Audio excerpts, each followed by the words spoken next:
Hi, students. All right, so let's get into chapter 11 on marijuana. And you probably have already looked at this chapter for your most recent reflection. If not, this will be a little bit enlightening, but I don't think anything here will be a huge shocker, except for maybe a couple of facts. So let's get into it. All right, I'm going to skip the outline. Y'all can read that. But the introduction talks about some lady named Karen, who ironically is named or is a business owner despite her name. I'm in the meme. But in any case, she owns a legitimate business in Colorado where she sells marijuana products.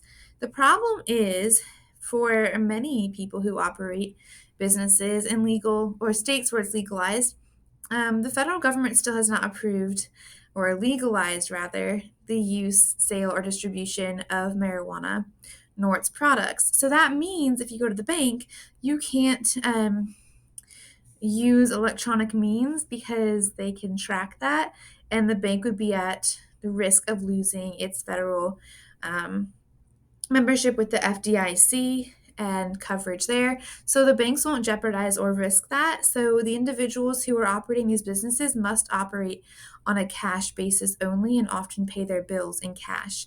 So just imagine the extra hardship that might produce on one's day to day life. Nonetheless, they talk about how marijuana is a little bit harder to categorize than other drugs. So it can give you some excited effects, but it's not really a stimulant. It's not like cocaine or amphetamines. Um, it can make you drowsy, but again, it's not really a sedative. It's not going to make you so sleepy that you could fall into a coma, for example. But we also know that hallucinations can occur from marijuana use, but only at really high doses of THC. So it's not really a hallucinogen. Therefore, a lot of individuals are not sure how exactly to classify this drug. So just keep that in mind about why marijuana is so unique. And then, of course, as you know, there's a lot of battles between different states, state governments rather, and their constituents about whether or not to legalize or decriminalize marijuana. And then we're still kind of waiting at a national level. So we move into slide number 4. We'll talk about cannabis and some of the cannabis products that are derived from the plant. So this is the hemp plant. It can grow up to 18 feet tall. It's very hardy. So they talk about how it can grow in pretty much any location. It is the oldest plant that has been used throughout history, not for food, so for other purposes. One of them is the production of hemp, as you can imagine. So the Spaniards did bring cannabis to the New World in the 1500s. In the 1600s, we see Virginia mandate that all colonial farmers must plant cannabis to produce hemp. And when you're looking at the actual plant, people sometimes think that marijuana comes from various parts of the plant, but it comes from the leaves. I'm sure you all knew that. If you search marijuana, you get the pictures of the leaves, right? And then if you were to be asked this on the test, you should know what the active psychoactive component is in marijuana and in cannabis that can produce those psychoactive effects of feeling high. So I'm probably going to butcher it. I'm so bad with these names, y'all. But it's delta 9 tetrahydrocannabinol, and so that's THC, right? So I'm going to refer to it as THC the whole way through. But THC is the part of the plant that is what is going to produce that high effect, the effects that individuals feel, which we'll talk about from using marijuana. So we also have cannabinoidal, which is CBD. It's just a type of cannabinoid. And CBD, you've probably also heard referenced a lot, especially when we talk about medicinal uses, and we will talk about that. So I'm going to skip ahead a little bit, but in THC concentration levels over time, we have noticed some changes. So in the 60s and 70s, when individuals were using marijuana, the vast majority of the products they were using, whether they were smoking or eating, it only had 1 to 2% THC. Now that number is 5 to 10% or higher THC, and you can actually find more potent mechanisms of ingesting marijuana. So one of them is sinsemilla, which means without seed. And so it is more potent than just marijuana on its own. However, hashish, which is you obtain this by scraping the resin from the leaves and then drying it, it has a 24% concentration of THC. So that sounds like a lot, but the most potent mechanism, or the most potent form rather, of cannabis is, oh my gosh, cannabis, sorry, is hashish oils and also crystals from hashish oils. So the oil itself is going to be more potent. All right, so looking at the history of marijuana, we talked about Chinese Emperor Shen Yong in the last chapter. So remember, he also was credited with discovering tea. And he found that it was used to treat rheumatism, gout, malaria, and even absent-mindedness, which is a little bit interesting because typically when people consume marijuana, they tend to not be great at concentrating and to be a little bit more absent-minded. There's also something called Bang. It's a syrupy liquid that is made from cannabis leaves, and it has the same amount of THC as one marijuana cigarette, aka joint. And you can often see this in some countries. They will mix it with drinks and kind of give it out as a treat.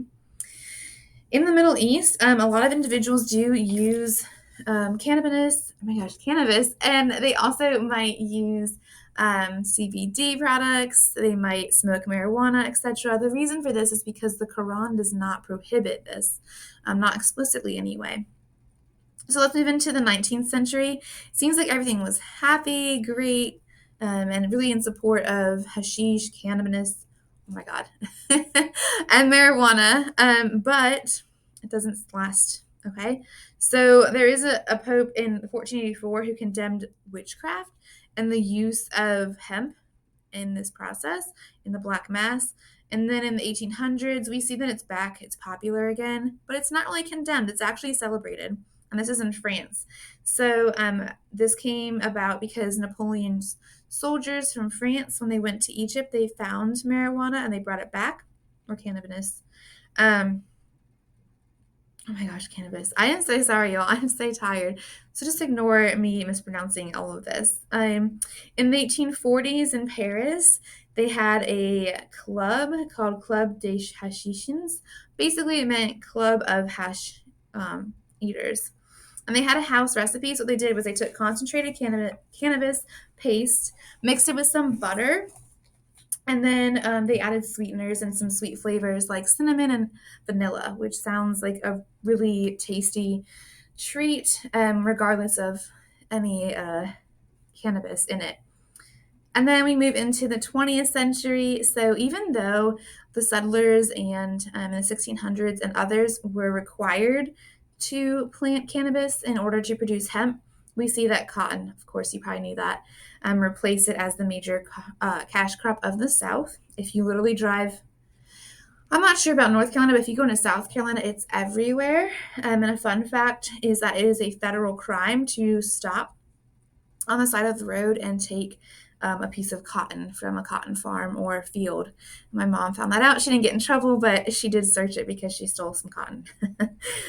So it was hemp and cannabis products were still used in patent medications as well as marijuana. In the 20s in the US, we see a lot of jazz musicians using marijuana. And there was even one that wrote a song called Sweet Marijuana Brown. They also had tea pads. So these were kind of these locations where you could go and listen to jazz and then smoke marijuana. And they were so popular that they outnumbered speakeasies. Again, that's during the Prohibition era, though. But it wasn't seen as a threat. So nobody was up in arms about marijuana use until slide number 9, or the 1930s, when the Federal Bureau of Narcotics had Harry J. Anslinger, who was in charge of it, and he was very opposed to marijuana. I think, again, we're going to see that this comes from a little bit of xenophobia and racism because he's going to associate it with Mexican workers. So in 1910 to 1930, we see a lot of Mexican immigrants arrive in Texas, and they represented 1 in 9 Texas residents. And so since they did bring marijuana, even though Americans had already been using marijuana, as we just talked about, it became associated with this like problematic behavior. They started to demonize marijuana and Mexicans and started claiming that these individuals were very violent and that marijuana gave them extreme strength and pharmacologically made them violent, which we know is not true with marijuana. It did become so popular, though, that even author Marco Polo wrote about hashish eaters. He called them Hashishans, which, if that sounds familiar, I didn't know this. Apparently, the word assassin is derived from that because he wrote about how marijuana could be used as a reward for individuals who were trained to kill others. This is how extreme it got when we were talking about marijuana. And then people started talking about how it would produce a rage and violence, and anybody who would use it would just be extremely violent. So there was the Marijuana Tax Act of 1937. It didn't really prohibit people from distributing and selling marijuana. You'd have to pay a tax, but it was really hard to acquire that permission. So it basically became a moot point in which it was almost illegal to use. It became so severe, too, that some states took their own matters into their own hands, with Georgia making a possible penalty for selling marijuana to a minor only if it's one second offense. So if you've done it a second time, the possible penalty you could receive was death for selling marijuana to a minor. Okay, and this does not get much better because once we found out that the psychopharmacological effects of marijuana were such that it actually did not and could not produce that level of violence, not on its own anyway, the Federal Bureau of Narcotics was forced to create some other excuse for why it had to be illegal and why it was demonized in the United States. So this is where we see the gateway hypothesis. I'm sure many of you have heard this. People say, oh, marijuana is the gateway drug. We'll talk about that a little bit. I just want you to think about that, though. I asked you all about drug use at the beginning of the semester. I did not ask about causation, though, and even then I would have had to have used a longitudinal study. But I never said, did you smoke marijuana? And also, after using marijuana, did you use other drugs? Right? And so we'll talk about that. Okay, so in 1969, the court, aka the Supreme Court, again, if you see court capitalized like that, it's the Supreme Court of the United States. They ruled that the Tax Act against marijuana in 1937 was actually unconstitutional. Why is that? Well, it basically became illegal to sell marijuana. You could see that even with the Georgia law we talked about. And so if somebody did apply to get permission to do so with a tax, they basically were outing themselves and saying like, hey, I produce or maybe sell or use marijuana, and that's self-incrimination. So which amendment does that violate? I hope you all are thinking Fifth Amendment right now. And Dr. Timothy Leary, who we'll talk about when we mention LSD, was the one who brought this argument to the Supreme Court. And then after that, we start to see, well, for the most part, by and large, we start to see this this end of that argument claiming that marijuana was this violent drug, that people who use it be extremely violent. And so we did see that dissipate in the mid-1960s. Let's talk about the acute effects of marijuana. So most commonly, people are going to smoke marijuana, right? People who've been using for a longer time, and they've been smoking longer, I should say, specifically, they will get a quicker high than individuals who are beginners or novice smokers. The reason for that is because there's a residual level of THC in the body. It does have a rapid absorption in the lungs, and it can reach peak levels within 10 minutes. But as you may or may not know, we've talked about this, THC remains in the body for days. And again, it's slow to process out of the body because of some of the fatty tissues within the body. Okay, for acute physiological effects, we do see that people can, depending on the amount of the dosage they receive, they can have an increased heart rate. People often report dry mouth and an urge to drink or maybe even eat. So we know of it as the munchies in the US, but it's interesting because it might be culturally defined, because in Jamaica, they believe it's an appetite suppressant. Also, in the US and some other countries, people believe that marijuana can enhance sexual experiences.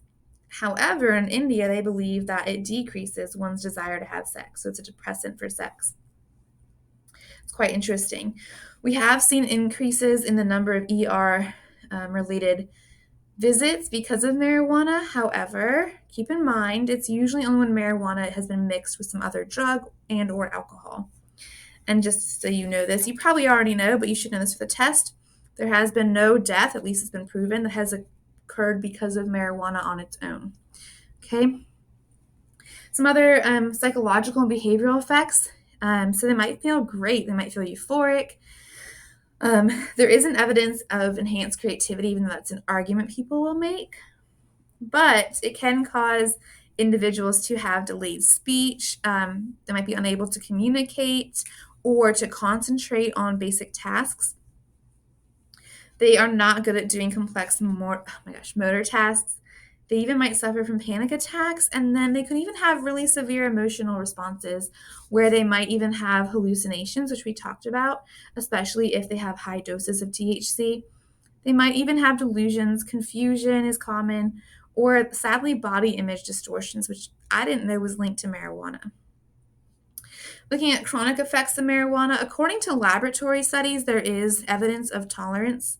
But the authors claim it's probably rather accumulation because that THC lingers in your body. So the more you use, the more that remains in your body for that time frame.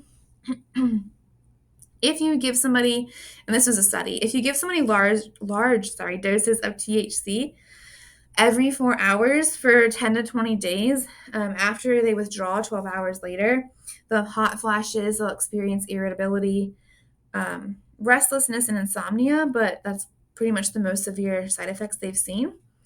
And if you give somebody a more moderate use, so you let them use maybe one joint or cigarette, as they say in the text, a day for 28 days, they don't experience any withdrawal symptoms. The one thing they might experience is craving marijuana, but that's it. Let's look at some other effects. So cardiovascular issues are kind of hard to study because thus far they've only looked at a population of marijuana users who are under 35. So we'd expect them to have healthier hearts in general anyway. However, if somebody does have a pre-existing condition, it can worsen it. With respiratory issues, there's no known risk of developing emphysema, but cigarettes do produce that risk. That's interesting. However, heavy users do, if they mix it with tobacco, do experience threefold risk. So they're 3 times as likely to develop any type of pulmonary disease. And you should know this, one joint or cigarette, marijuana cigarette, as they say, is equivalent to 5 cigarettes, tobacco cigarettes, based on the carbon monoxide intake, and 4 cigarettes based on the amount of tar somebody is inhaling. So with risks of lung cancer, we only have one longitudinal study. The individuals in that study did have an increased risk of lung cancer, but there's a lot of other factors and potentially other reasons why they might have encountered this. So there's a lot of questions about that study. So this is still a big question mark. We need to have more research.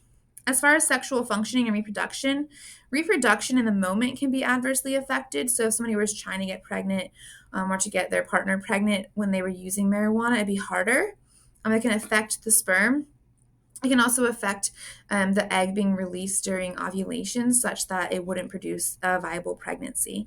However, there is no real evidence yet to suggest that using marijuana will produce infertility. So we don't know that, but we know in the moment, of course, if you're using, you might experience, an effect on your reproduction. People also talked about cognitive effects and amotivational syndrome, which posits that people who use marijuana and who do so frequently are less motivated than others. They don't perform as well. They did find that this was true in high school students. They were, not doing as well academically. They had lower grades. They were less likely to attend college, more likely to drop out of school, and they missed more classes than their peers who didn't smoke marijuana. Keep in mind this could be due to their personality anyways. It might not be the effects of marijuana, but it could have been the marijuana. So again, more research is needed. Memory tests show that you do have impaired memory 12 to 72 hours after you stop smoking, but this can be reversed. That's the good news. So if people just stop smoking, in time, their memory should improve. Looking at the gateway hypothesis, there's a lot of information on it in the textbook. One I would pay attention to is Good. He's a sociologist. And he was talking about two different arguments. There's the intrinsic argument, which postulates that marijuana has inherent properties that make you crave other drugs. Or there's the sociocultural argument, where they suggest maybe it's the people you surround yourself with, your friends, etc.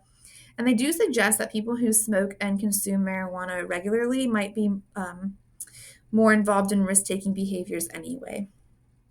For medical marijuana, there's a lot of evidence for it. So first, with MS patients, there was no recorded evidence that it improved their MS, but the people who had MS, the patients rather, they reported feeling better anyway. So maybe it's a placebo effect.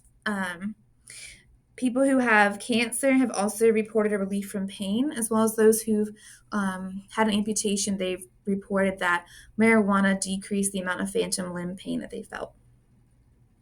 For nausea, it's not really necessarily that helpful. And just so you know, it is not possible to inject marijuana. Just keep that in mind.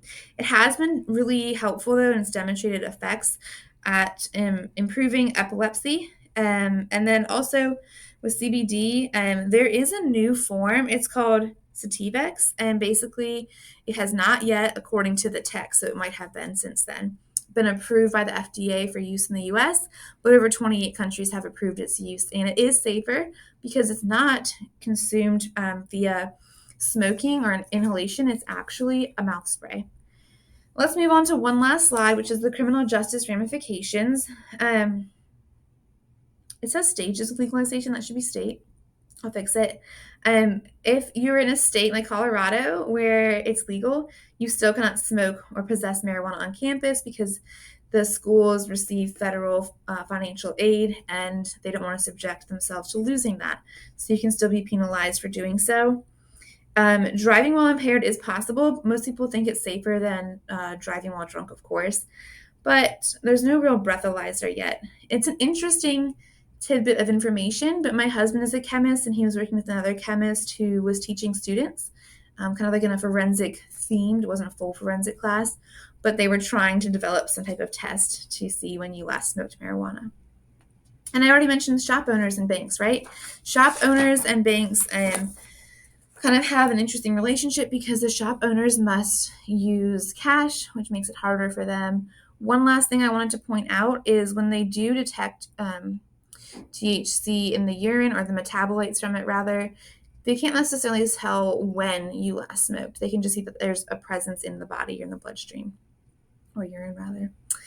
Okay, I am going to let you all hopefully read through this chapter on your own. If you have questions, reach out to me.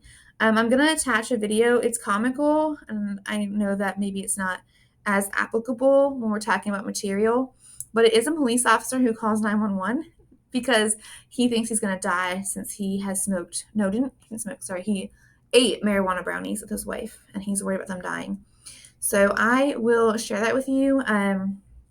But yeah, keep in mind, nobody has that we know of. Nobody has died from simply using marijuana on its own. All right, have a good day. I'm sure you guys are doing great, but I will miss having you in class, and I hope you're doing well. Bye.